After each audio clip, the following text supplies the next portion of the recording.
I listened to the Chinese president speaking in eloquent Mandarin, saying how the relationship between Africa and China is a mutually beneficial relationship. He spoke about Africa as if it was one country. He did not remind himself, in my mind, that there are 55 countries in Africa, or 54 if you ask Morocco. And I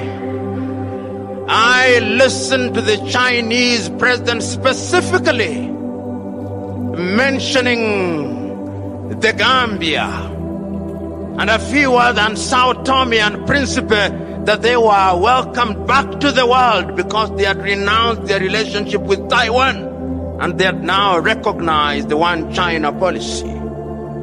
Do I say this because there is anything wrong with China? No. I'm saying this because the Chinese are providing leadership for their people. They know exactly what they want for their people, and they are doing exactly what they want for their people for the benefit of their people.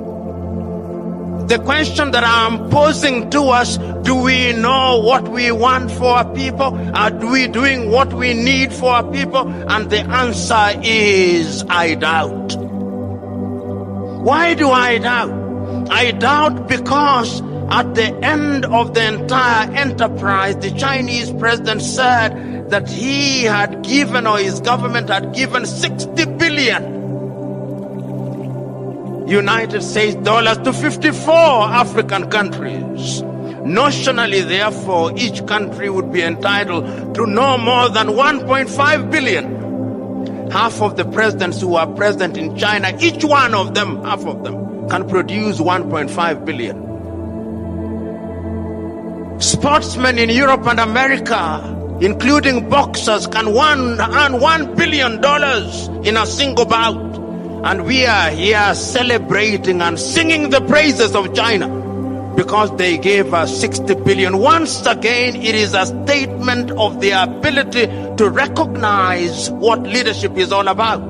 I'm submitting to us that when we interact with people like the Chinese, there is something to learn from them. We may condemn them at forums such as this, but there is wisdom in asking ourselves, how is it that this country, which about 30 years ago could not feed half our population, has in 30 years during our lifetime succeeded in pulling up nearly 800 million people out of poverty? How is it that every road that is now being built in Africa, whether the road is in Benin, or in Nairobi, Kenya, or in Johannesburg, South Africa, or in Kigali, in Rwanda, or the Democratic Republic of Congo, there is a Chinese firm whose name I cannot pronounce as the contractor for that firm? How is it?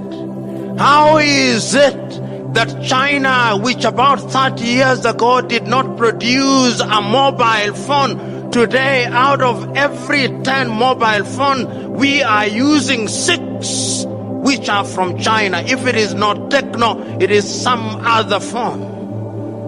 If we are not inviting Jack Ma, we are inviting another Chinese, because we have seen that they have the ability to organize their affairs.